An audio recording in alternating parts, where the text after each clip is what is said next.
One of the realities that a lot of electric vehicle investors are learning right now is that making EVs is a manufacturing business. This is new technology, but these are not technology companies. They don't have the same economics as technology companies like Alphabet or Amazon or Apple. These are companies that need to build manufacturing plants. They need to keep their manufacturing plants running. It's not infinitely scalable. They can't reach everyone around the world. There are just harsh realities that come along with being a manufacturing company, and a lot of electric vehicle companies are seeing this right now. Everyone from Tesla to Rivian to Fisker to Lucid, everyone is struggling right now. And it looks like the industry has a demand problem, but what it really has is a demand problem compared to the supply increase in the market. When you're increasing the supply of electric vehicles 50, 100% a year, your demand needs to keep up with that supply, or the manufacturers start to lose money. If you're not running your manufacturing plant 24 hours a day, it's really tough to make money. Automakers know this. Traditional product manufacturers know this. Chip makers know this. This is just the reality of manufacturing. And that's what a lot of EV companies are running into today. So I want to dig into some of the numbers, both from a macro level on what we see with the electric vehicle market, and then also what we're seeing from some of these companies individually, because I think the macro picture tells us a lot about why there's struggles at these individual companies. And this is why I think the industry itself is just uninvestable right now. There are a number of companies that are going to need to go through restructuring, whether that's bankruptcy, whether that's selling themselves, or it's raising a ton of capital. And even the leaders in the market are extremely expensive by almost any measure. So that's what I'm going to dig into today. My name is Travis Hoium. Thanks for watching Asymmetric Investing. Please subscribe here on YouTube for all my content. And thanks to this video's sponsor, The Motley Fool. If you go to fool.com/ASYM, they'll give you their top 10 stocks to buy right now. So let's start with some of the trends for the industry overall. This is a recent article from CarEdge, and they're pulling a lot of this data from either Kelley Blue Book or from Cox Automotive, which are going to provide a lot of raw data. We can see that electric vehicles increased their market share to 8.1% of the market in Q4 2023. So that was up from 6.5% in Q4 2022. That's a nice increase, but it's starting to level off. That level of increase is not going up. It's starting to flatten out. I'll show that in just a second. Tesla obviously had the highest market share. That should be no surprise, but their market share is starting to go down. 50% market share now from 79% in 2020 and 60% just a year ago. So the reason that that's important is if electric vehicle sales overall are starting to slow and Tesla is losing market share, now you're starting to see competition eat into Tesla's business. This is something I've been talking about for a long time on this channel, and I always get a lot of pushback, but this is just reality. Not everybody wants to drive the exact same vehicle. We're not going to be in a world where half of the people in the world drive a Tesla like half of the people have an iPhone. Again, automakers, a very different business than tech companies. But electric vehicle sales did grow 40% year over year. That's a really nice growth number. But again, you start to look at these individual companies and it's maybe not quite as impressive. These are the market share trends for battery electric vehicles. That's what I really want to focus on. I'm not too worried about hybrids. But you can see that we're picking up full percentage points, more than a percentage point over the course of each year. And then suddenly over the last 6 months to a year starts to slow. And that's really the trend that we need to watch out for. There was a lot of strange trends that happened during the pandemic. In particular, Tesla kept growing their manufacturing, whereas a lot of the traditional automakers were supply constrained. So that means that a lot of demand was pulled towards electric vehicles. People that were saying, maybe I don't want to buy an EV today. That wouldn't be my first choice. It's the only thing available. So why don't I go ahead and get that? So this is a table that has all of the automakers and the number of vehicles that they're selling in the US on a quarterly basis. And you can see the real interesting one here is Tesla basically flat from Q1 2023 to Q4 2023. As you start to see Ford and General Motors pick up their production, you have Volkswagen picking things up. These aren't massive numbers in and of themselves, and this isn't really that significant for those automakers because it's such a small piece of their business, but it's a fairly decent percentage of the EV market overall. Hyundai is the other one to watch. I think they have some interesting vehicles out. So overall, you can see that EV sales are growing. 317,000 in the fourth quarter. That's up from 227,000 a year ago. Electric vehicle sales overall are increasing, but you start to look at these individual companies like Tesla and sales are not increasing on an individual basis. And that's because there's more competition coming into the market and there's supply increases for all of the companies that are both competing and then the existing companies in the EV market. The next thing I think is interesting is the price of vehicles. So the average electric vehicle price, this goes back to 2022. And like I said, there was a premium paid for electric vehicles during the pandemic because vehicles just simply weren't available. So companies like Tesla could charge as much as they wanted for vehicles and prices were over $60,000, approaching $70,000. But that's really come down, and the gap between electric vehicles and traditional vehicles is starting to shrink. And that's a trend that you would naturally expect to see, but now you're going to have competition from a price perspective from more players in the market. The other thing lower prices does is it eats into margins, and that's what I want to dig into next. Thanks to our friends at The Motley Fool for sponsoring this video. Visit fool.com/ASYM for the top 10 stocks to buy right now.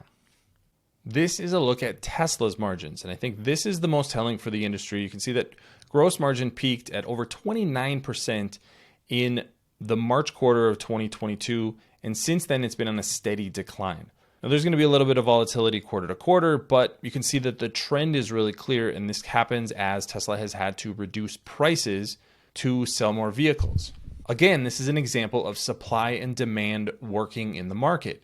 When supply starts to go up, Tesla starts to open new manufacturing plants. They have more vehicles to sell. If they don't have enough demand at the current price, what do? You cut prices. If you're cutting prices like Tesla has been since December of 2022, that is literally the only reason that you would do that. You're not giving away vehicles. Yes, the company's mission is to electrify transportation, but it was raising prices during the pandemic when there was a shortage of vehicles. And then it started lowering prices as supply started to normalize in the market. That is telling you that Tesla's pricing is responding to market forces. And so when prices are coming down, that tells you that there's not an equal amount of demand as there is of supply for the vehicles. The other thing that's telling with Tesla specifically is they've started to delay some of their expansion plans. That Mexico plant was supposed to be operational relatively soon. They're basically not even working on it yet. So that's the challenge that you have in the auto market is that these are manufacturing companies and they live by the laws of supply and demand. Supply is going up everywhere, and so everyone is having to compete on price. If you're an even younger company, the challenge gets even worse. This is a look at Rivian's operating margins and their free cash flow. So the line is the operating margins, negative 100%. These are quarterly numbers, and their gross margin's gotten a little bit better over the last year or so, but they're still losing a ton of money, over $40,000 on each vehicle that they make. And that's on top of paying for operating costs, which you have to do. So what do you do if you're Rivian? If you're going to get to profitability, you need to increase your supply. You need to be able to make more vehicles. You simply cannot be profitable making 50, 60, 70,000 vehicles per year unless you're charging the kind of prices that Ferrari is. And that's not at all what Rivian is doing. So they need to increase their supply by building out a manufacturing plant in Georgia. That's exactly what they're going to do, but that's going to take $5 billion to do that. So now you run into this chicken and egg scenario where you need to reach scale, but if you reach scale, you're going to increase supply in the market. If you increase supply in the market, you're going to put pressure on pricing if you're going to move all those products, and you're making a vehicle that's $70,000 to $100,000. I just looked at the vehicles that you can get from Rivian in 1 to 6 weeks in my area, and they're almost all near $100,000. That is just an incredibly high price point, especially when you look at the chart that I showed earlier about electric vehicle prices falling overall. That's how you increase throughput and sales in the market, is you lower your prices, and Rivian is moving in the opposite direction, still reporting losses, still reporting negative free cash flow. And this is a challenge we're going to see across the industry. Here is a look at Fisker's free cash flow. You can see that free cash flow is massively negative, and they basically not even started mass deliveries of their vehicles. If you saw the review that Marquise Brownlee put out recently, it's really tough to see how they're going to scale this product when they don't have a really compelling vehicle right now, especially when at the size of what they're building, you're going to have a ton of competition from a price point standpoint.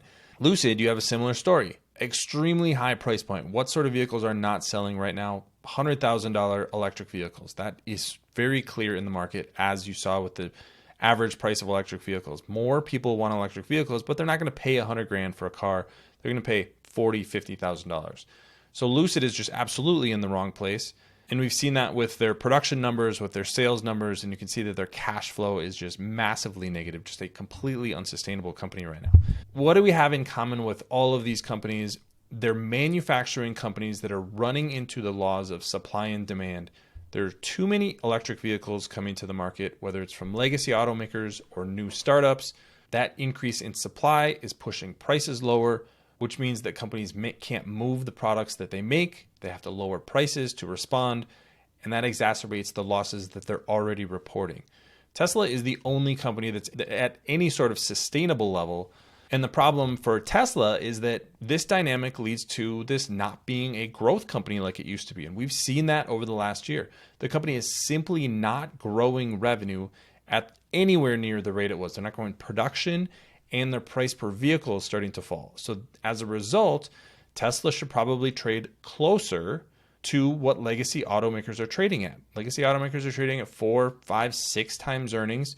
Tesla's trading at 45 times earnings. Now, I don't think they should maybe trade at the same price, but Tesla at 10 times earnings is maybe a little bit more reasonable price. That's 75, 80% lower than where the stock is trading today.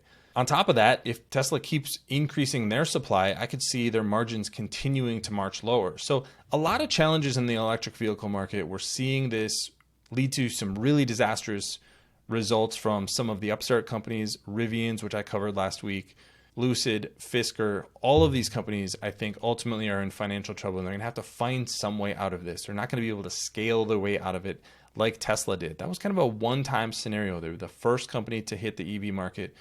Now, everyone else has responded, and as demand for electric vehicles goes up, we're going to see those legacy automakers come in with more compelling vehicles now that they've had a decade to learn what people actually want and reconfigure their business models. And these startups are going to try to survive. They're going to try to survive by undercutting each other. It's just a terrible position for all of these companies.